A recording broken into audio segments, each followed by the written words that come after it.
Olá, olá a todos. Nós estamos aqui com o propósito de conversarmos um pouquinho sobre a importância de comunicarmos em contextos diferentes do nosso. Nós chamamos isso de comunicação intercultural. Esse é um assunto muito importante porque na própria Bíblia nós encontramos a grande dificuldade que os discípulos tiveram que enfrentar quando Jesus levou os discípulos em ambientes fora do mundo judaico.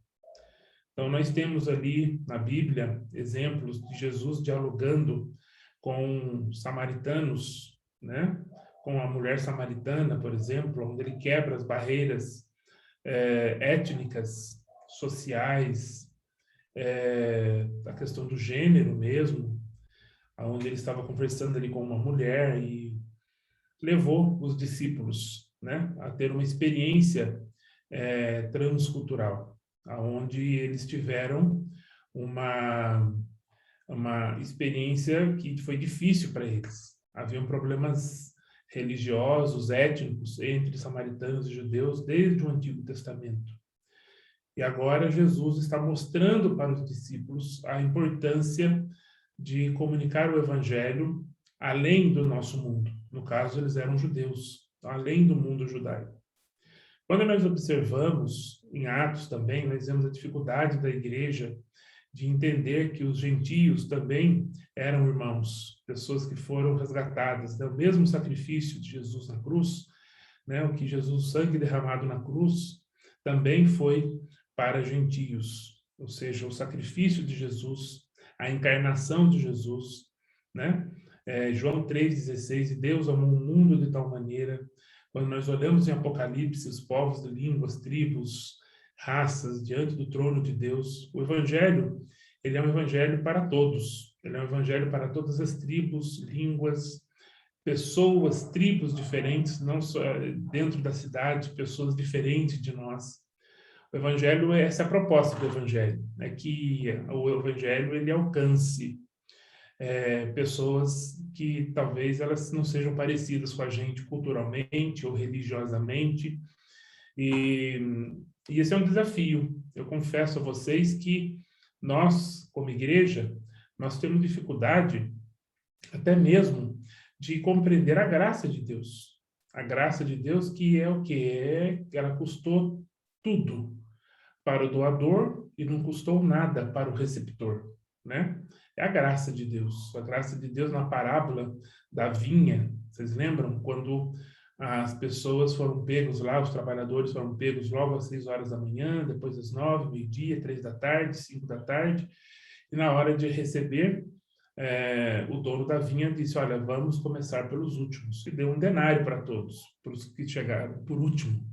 Aqueles que chegaram cedo, que estavam castigados do sol, eles sentiram, poxa, a gente esperava ganhar mais, eles não fizeram nada e ganharam um dia de trabalho, um dinar, e o dono da vinha disse, olha, o que eu combinei com você não foi que nós íamos pagar para você um dinar às 6 da manhã, quando eu encontrei vocês, e eu estou sendo legal, estou sendo desonesto com vocês, o contrato não foi esse, então pega o seu dinheiro e vai embora, né?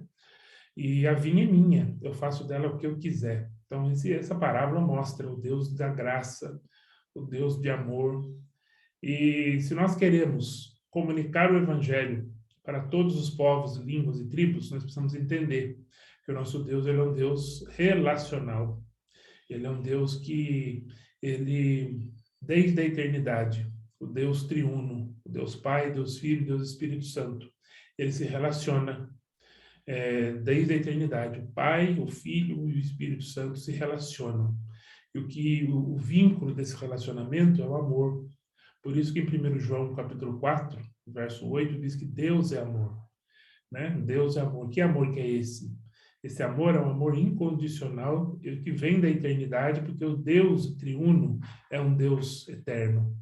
Então, quando ele nos ensina a amar a Deus e amar ao próximo, é esse tipo de amor que nós estamos falando.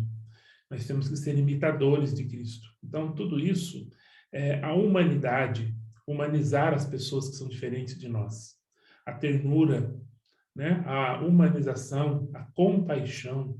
Nós temos passagens lindas da Bíblia que tem compaixão. A menina na casa de Naamã, lá em 2 Reis, onde ela vê Naamã, que tinha pego ela como escravo, ela tinha todos os motivos para amaldiçoar aquele homem, mas quando viu aquele homem com lepra, com uma doença no rosto, ela logo disse: olha, se ele soubesse que lá em Israel tem um homem que Deus usa, ele pode curar ele. E nós sabemos que essa menina, ela teve o quê? O Deus de Israel estava com ela. Embora ela saiu de Israel, né? Saiu à força de Israel. E o Deus de Israel não tinha saído dela. Então nós vemos a Bíblia, várias passagens que faz a gente criar um padrão. E se eu quero comunicar o Evangelho, eu preciso entender que o Evangelho é universal. Eu preciso entender que as culturas, elas são diferentes. Deus ama as pessoas de todas as culturas. Deus ama as pessoas de todas as religiões. E é óbvio que o sistema que deixa essas pessoas cegas não consegue entender quem é Jesus, o sacrifício de Jesus, que ele é Senhor, Salvador. É óbvio que Deus não ama essas estruturas, né? Mas essas estruturas são usadas pelo diabo para cegar, porque o diabo vem para roubar, matar e destruir. Nós somos chamados para sermos embaixadores, nós somos chamados para comunicar o Evangelho, desde Jerusalém até os confins da terra. Então, esse é o nosso grande ide. Então, é o convite que Deus faz para nós, para cada um de nós, para servirmos, né? No ide, obedecermos o ide. Bom, quando nós falamos de cultura, nós falamos de... geralmente, a nossa cabeça imagina que nós pegaremos o avião, chegaremos em outro país, lá nesse país tem culturas diferentes e eu vou ter contato com essas culturas. Mas também temos que lembrar que as pessoas estão se deslocando de todos os lugares para todos os lugares. E isso faz com que a nossa missiologia, nós temos que dar uma revisão, repensar a missiologia. Repensar que os mundos estão se misturando. Antigamente era difícil de ver um nepalês, de ver um afegão, de ver um iraquiano, um libanês, né? Um chinês, eram cada um dentro das suas caixas. Mas hoje eles estão se deslocando de todos os lugares para todos os lugares, né? A quantidade de muçulmanos migrando para a Europa, quantidade de chineses migrando para a Europa, né? Então é importante nós entendermos que há um choque de culturas. E se eu não compreendo a cultura, eu vou rotular, eu vou logo trazer comentários não tão bons. E uma vez que o rótulo acontece, para desrotular, a gente leva às vezes uma vida toda e não conseguimos. Leva-se 7 segundos para rotular alguém. Eu gostaria, então, nesse tempo, nessa primeira fala, eu gostaria de compartilhar com vocês algumas ideias. E eu acredito que essas ideias elas vão servir para a gente, para a nossa conversa aí. A primeira coisa, deixa eu compartilhar com vocês aqui. A primeira coisa que eu queria compartilhar é sobre um livro que eu recomendo a vocês, chamado Evangelho 3D. Ministério nas culturas de culpa, vergonha e medo. A gente vai falar sobre isso lá na frente. Esse livro abre a mente da gente para nós compreendermos as culturas, as pessoas que estão ao nosso redor.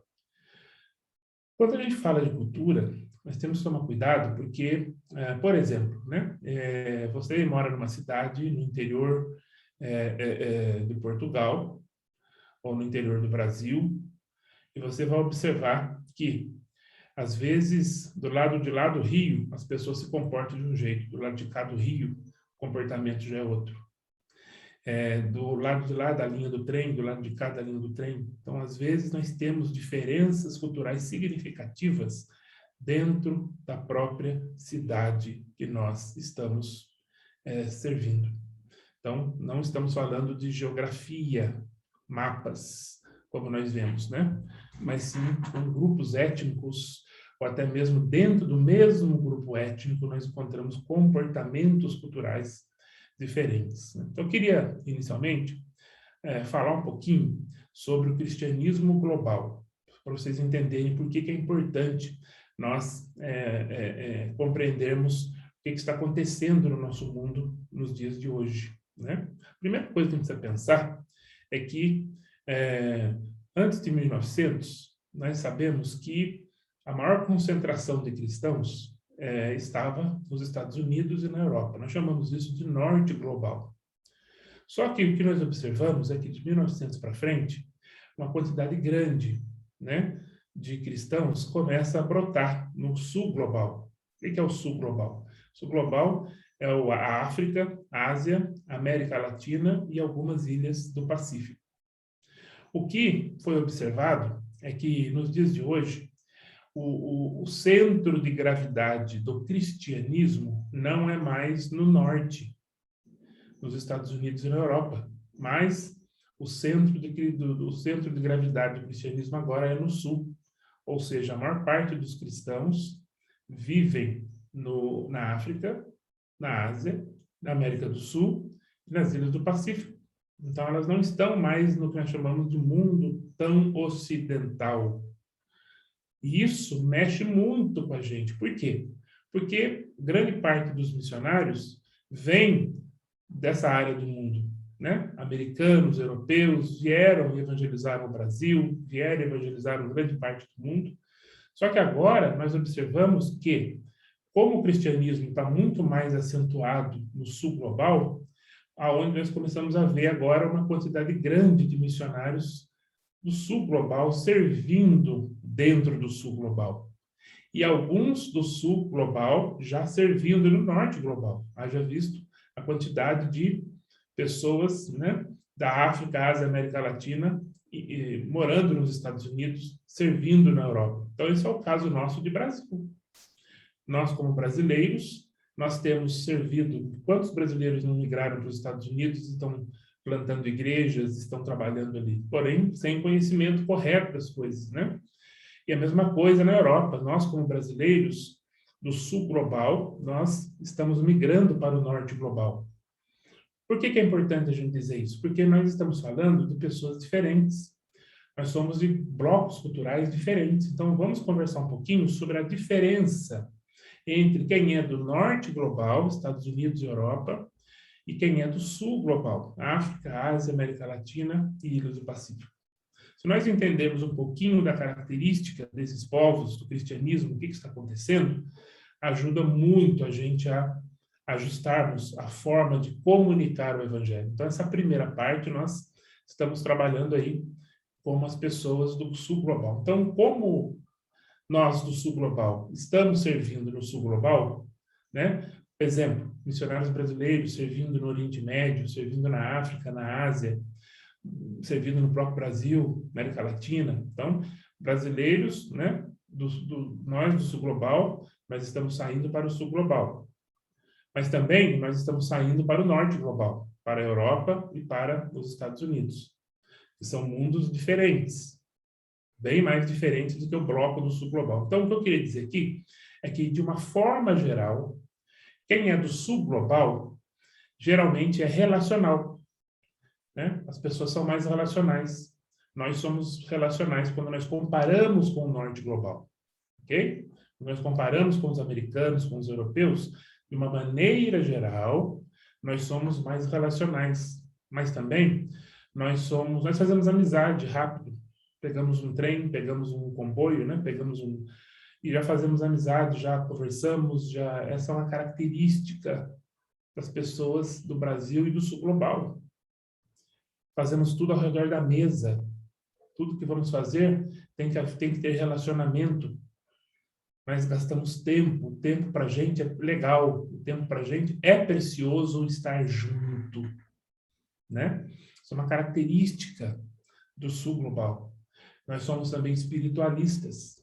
Tudo nós colocamos alguma coisa, caiu uma panela no chão, aconteceu qualquer coisa, a gente já linka com algo que é do mundo dos espíritos, então, mesmo sendo cristão, evangélico e não evangélico, nós somos espiritualistas.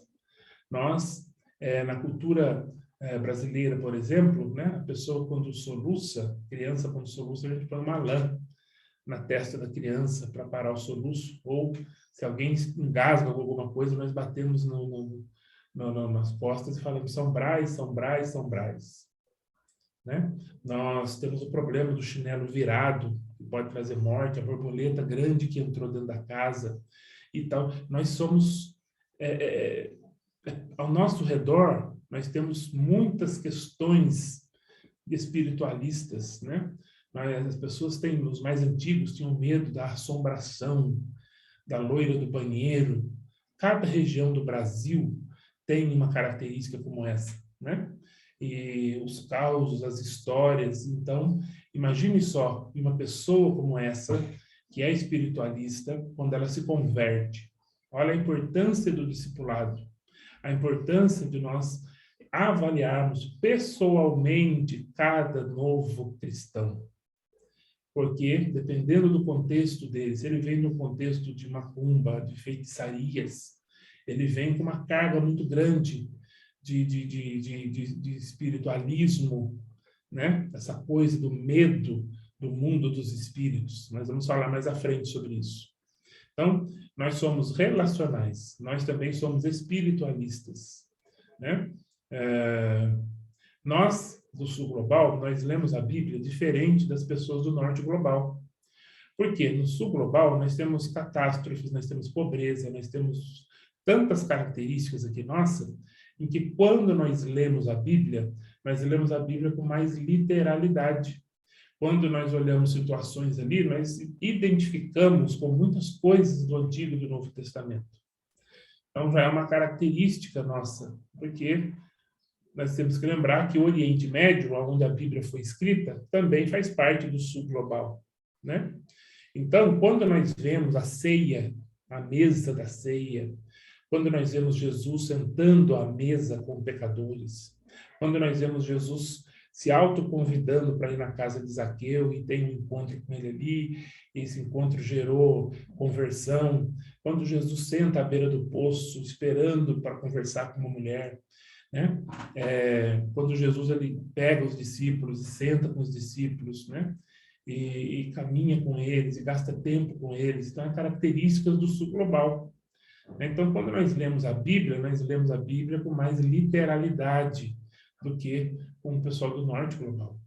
A impressão que temos é que dentro do Deus que é transcendente, que nós sabemos que Deus ele é transcendente e ele também é imanente. Ele está sentado no seu trono, mas ele também está conosco, porque ele é Deus conosco, ele é Deus Emanuel. A impressão que se tem é que no Sul Global, a imanência de Deus é muito mais perceptível do que no Norte Global, né? Outra coisa importante é que as pessoas no Norte Global são orientadas por tarefas. E nós somos orientados, do Sul Global, somos orientados mais por pessoas. Nós estamos falando de aspectos gerais. Embora as grandes cidades também no nosso Brasil, também outras cidades grandes no Sul Global, tendem a ser mais orientadas por tarefas. Mas, geralmente, contextos mais rurais, cidades pequenas, né? Contextos tribais, as pessoas são orientadas mais por pessoas. Eu acho muito interessante. Nós temos o balanço da orientação por pessoas e de orientação por tarefas. Tarefas precisam ser executadas, mas às vezes nós priorizamos somente as tarefas e esquecemos das pessoas, e aí nós não conseguimos olhar no olho. A parábola do bom samaritano, onde passa o sacerdote, passa o levita, depois passa o samaritano, e um homem está caído, quase que morto. O texto diz na história que Jesus conta para o doutor da lei. O doutor da lei pergunta para Jesus quem é o próximo. E Jesus, ele diz o seguinte, ele conta a história, mas diz que o samaritano, ele teve compaixão, ele aproximou, cuidou das feridas, colocou o rapaz no animal, levou até um hotelzinho, cuidou dele, pediu para que continuassem a cuidar dele, que quando ele voltasse do trabalho, ele iria fazer os acertos, caso gastasse mais. Ele tinha dado 2 dinheiros para o rapaz lá da hospedagem. Tudo que ele tinha para cuidar, ele usou, mas ele teve compaixão.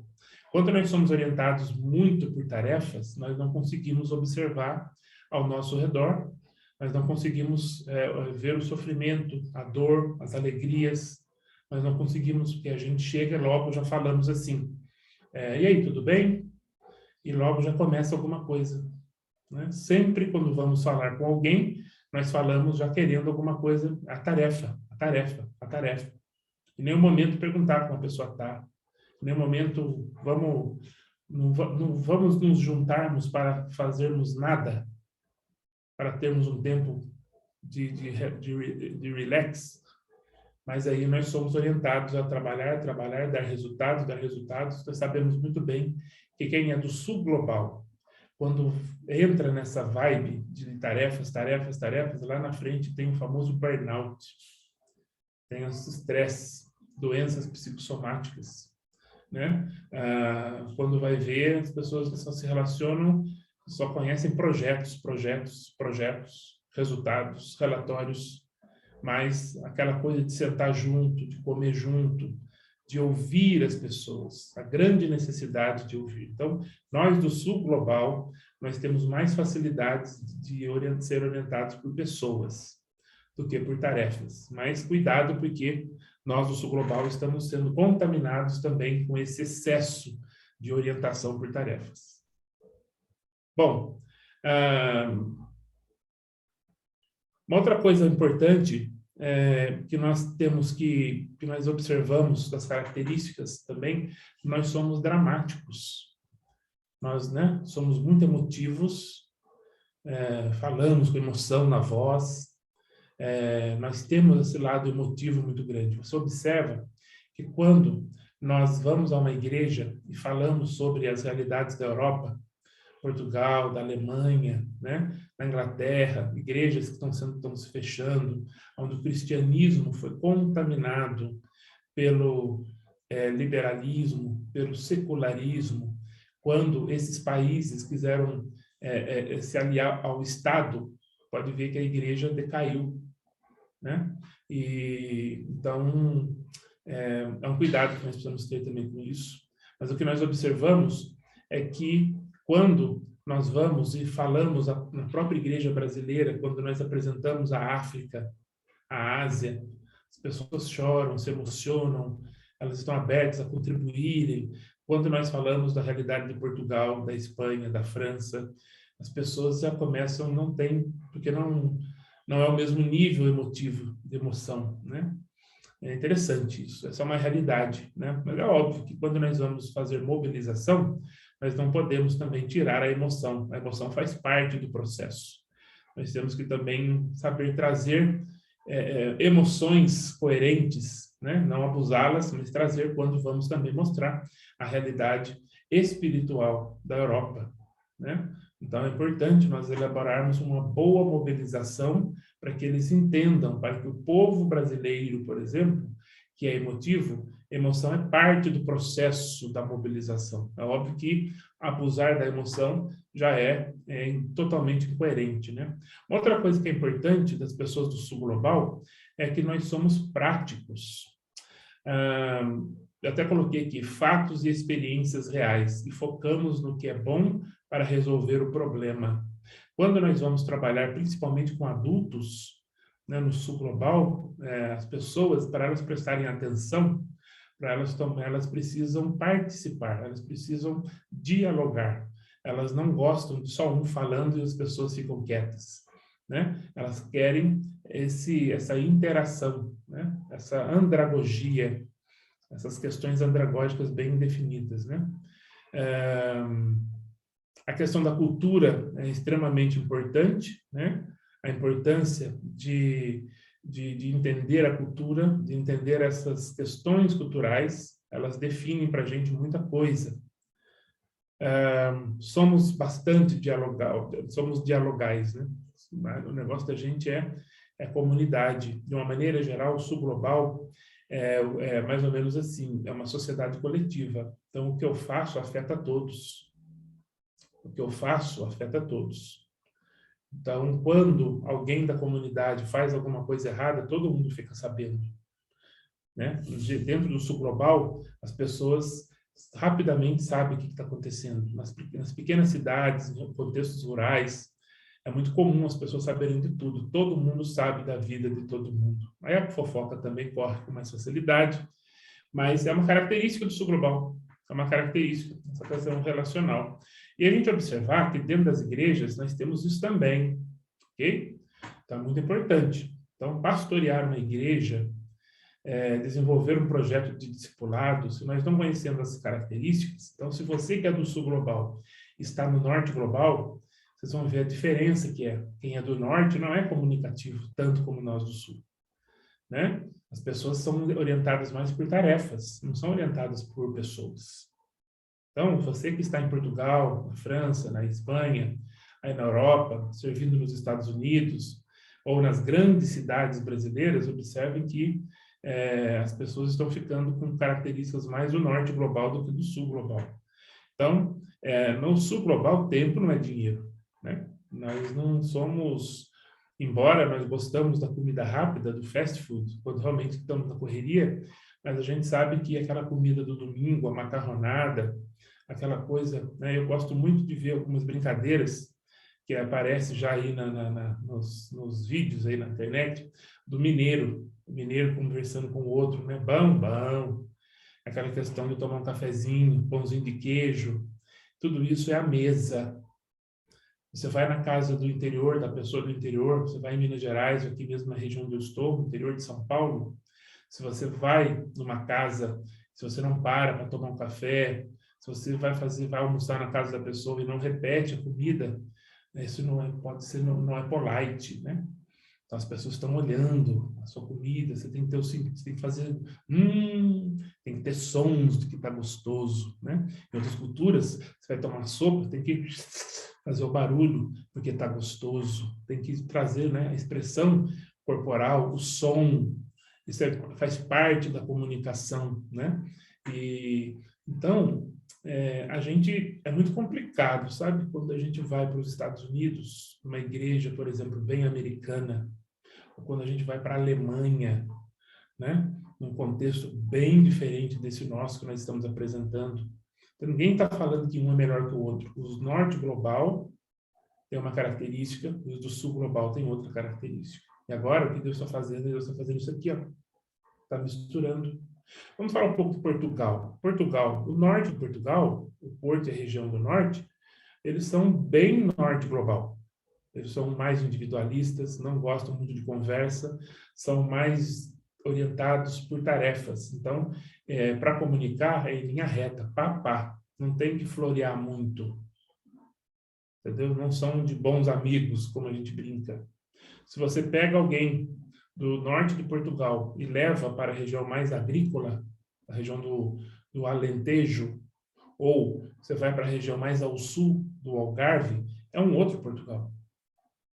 Olha, Portugal é do tamanho do estado de Pernambuco. O norte do Portugal é mais norte global. O Algarve e o Alentejo é bem sul global. Então, cuidado com as estratégias, cuidado com os rótulos, mas temos que adaptar. Se eu sou das características do sul global e vou trabalhar no norte global, eu preciso me adaptar. Eu preciso conhecer bem, porque eu não posso rotular. Eu não posso rotular. Eu tenho que me adaptar à nova cultura. Então, é muito importante. Se você está numa igreja em que você observa em que as pessoas, algumas delas se comportam como se viessem do norte global e outras do sul global, você tem um abacaxi grande para descascar. Você vai ter que pastorear essa multiculturalidade. Você tem uma igreja multiétnica.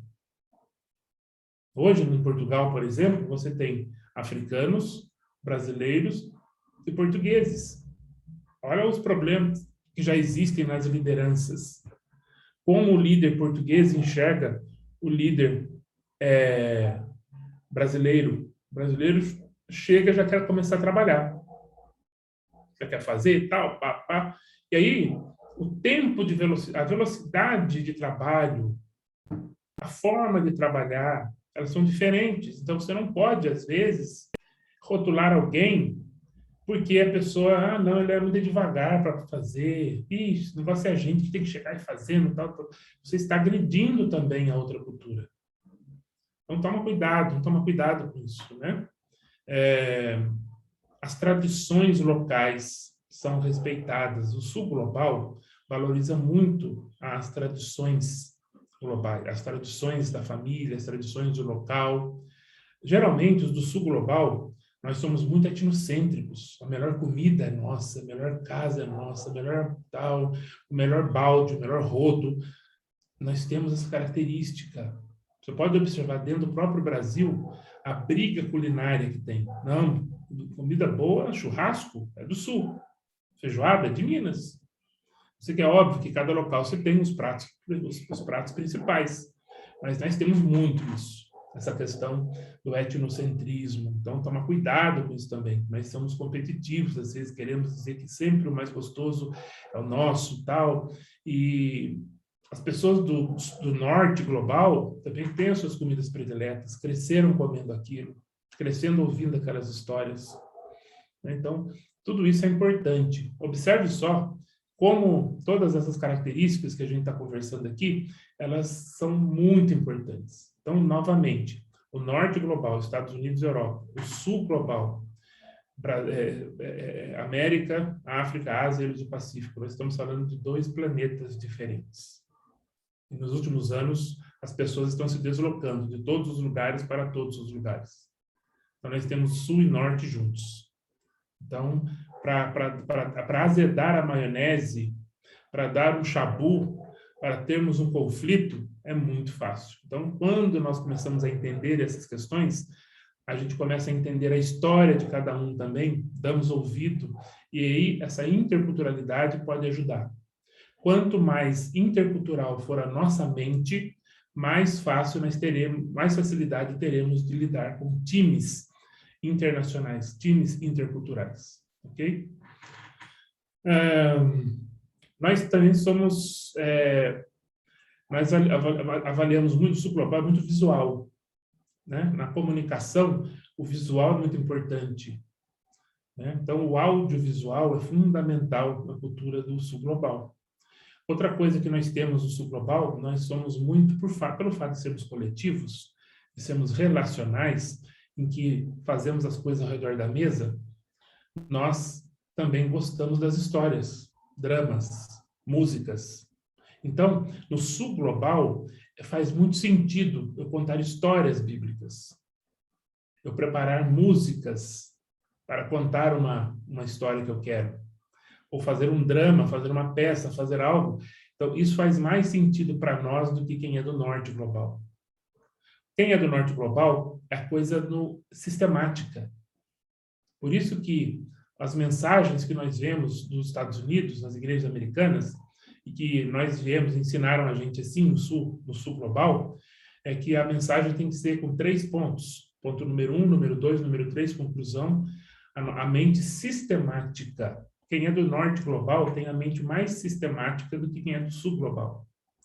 Então, no sul global, na China, na África, em alguns lugares da América Latina, as pessoas querem histórias. As pessoas gostam de uma boa história. São comunicadores orais, né?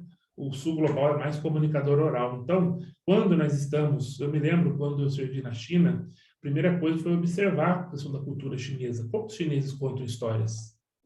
Como é que é o sistema de expressão corporal? Como que eles usam? Quais os sons? Quais as onomatopeias? Quais as maneiras de fazer? Quais as palavras que são menos evangeliqueis e que eles vão entender? Então, quando eu caminhava com os chineses, quando eu caminho com eles, sempre quando eu estou conversando, eu vou contar o quê? Um provérbio local, e aí linko com uma história bíblica, características do sul global. Ok?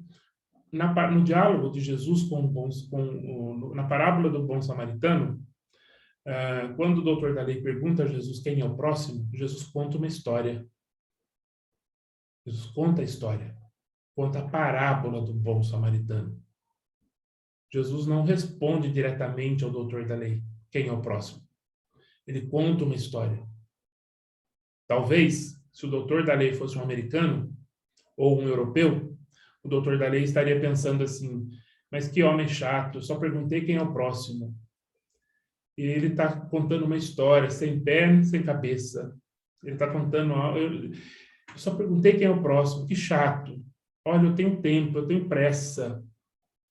Ele está me... Quando eu encontrar com ele de novo, eu não quero... Se ele vier por uma calçada, eu vou para outra.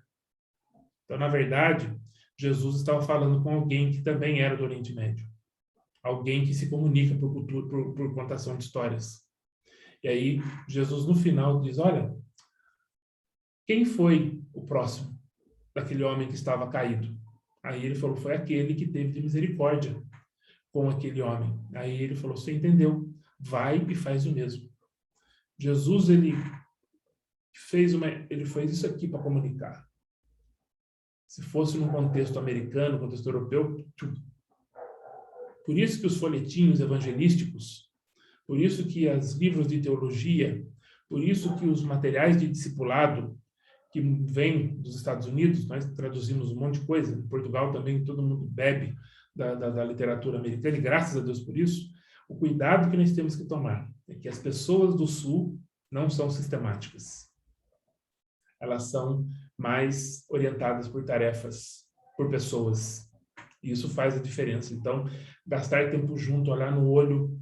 Se você está na Europa, e se você está com chineses, com africanos, com brasileiros que vieram de interior, se você está com portugueses que são do Alentejo, que são do Algarve, eles são do Sul global. As características gerais do Sul global. Então, passar tempo junto, gastar esse tempo, tudo isso é precioso. Então, isso influencia o evangelismo, influencia o discipulado, influencia a pregação na igreja. Se a maioria das pessoas que estão na igreja são do Sul global, são mais comunicadores orais, por que preparar um sermão sistemático? Por que não uma narrativa? No ensino bíblico, na escola bíblica dominical, por que ensinar em tópicos? Sendo que eu posso reunir em grupos e nós podemos conversar, jogar as perguntas, os casos, cada um participa, o líder da mesa 1, o líder da mesa 2, o líder da mesa 3, comunica e fechamos a lição. No Sul global, nós precisamos ser mais facilitadores do que professores e instrutores. Então, olha como os do Norte e do Sul nós somos diferentes. Bom, indo para o final aqui, o Dr. Andrew Walls, que faleceu esse ano, um pesquisador do cristianismo mundial, um dos grandes nomes do World Christian Studies, ele diz o seguinte, ele diz que se você quiser conhecer o que está acontecendo no Sul global, a África é um bom ponto de partida. O que está acontecendo no cristianismo africano reflete o que está acontecendo na Ásia, o que está acontecendo na América Latina, na América e também nas ilhas do Pacífico. Então, um bom termômetro, né? E ele diz o seguinte, que na África, a teologia cristã deve engajar a visão de mundo do povo africano, especialmente em termos de crenças, valores e orientação tradicional do povo africano. Olha, essa sentença ela é linda, ela é fantástica, porque ela mostra realmente a importância de termos, de observarmos as questões culturais. Então, na África, falar de Deus, evangelizar, discipular, plantar igreja, ensino na escola bíblica dominical, ensinar formação de líderes, formar novos líderes, a gente chama isso de teologia cristã, ela diz que deve engajar a realidade africana. Como que o africano aprende? Como o africano daquele país, daquela tribo, daquele grupo étnico, ele aprende? Sentado no chão, usando histórias, dramas, ouvindo coisas, a Bíblia escrita ou a Bíblia em áudio, né? Comentários bíblicos em áudio pode ajudar. Então, o formato de ensino é participativo ou só um fala e o resto fica quieto? São detalhes que nós temos que observar, as crenças, os valores. Existem pontes, nós podemos usar as pontes locais, da cultura local, para apresentar o evangelho não sincrético. A teologia cristã não pode se isolar dos desafios existenciais humanos. Não adianta nós pegarmos algo de fora e trazermos para cá sem nenhum ajuste, gente. Não vai ter efetividade. Qualquer teologia que ignore o contexto humano e sua miríade de problemas isolou Deus do contexto humano e, portanto, é uma teologia adequada apenas a anjos e não a seres humanos. É uma brincadeira que é feita aqui, que a gente faz, em que, gente, se eu não me relaciono, se eu estou numa igreja na Europa, na França, no subúrbio de Paris, e eu sei que o subúrbio de Paris tem vários muçulmanos, tem vários africanos. Eu preciso, se a proposta é alcançar, eu preciso olhar quem é a minha vizinhança, os aspectos culturais. Quem são as pessoas que estão chegando na minha igreja? Eu preciso saber desses detalhes. Senão, simplesmente eu vou estar falando, tocando flauta para boi, né? No chinês tem um provérbio chamado Trinil. Trinil é tocar flauta para boi, ou seja, não tem efeito nenhum, não vai fazer nada, não vai acontecer nada. Então, esse é o cuidado. Quando a gente usa teologia, não estou falando de acadêmicos, estou falando de evangelismo, discipulado, plantação de igreja, ler a Bíblia, discipulado 1 a 1, escola bíblica dominical, ensino, seminário, né, conferência missionária, tudo isso, né? Essa reflexão da Bíblia não pode estar isolado do contexto humano e os problemas da corrupção, da violência doméstica, né? Os pecados da comunidade. Eu preciso trazer um evangelho que mude, que transforme. E se eu não conheço o contexto, é um evangelho que não existe. Os contextos são diferentes. Então, as formas de apresentar o evangelho também precisam ser diferentes.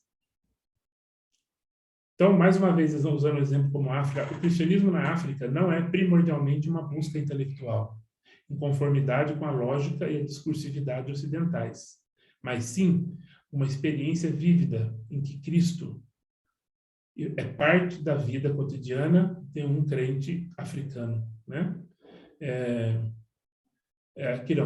Mas sim uma experiência vivida em que Cristo, uma experiência prática, né? Nós estamos falando de algo prático, relacionado ao dia a dia das pessoas.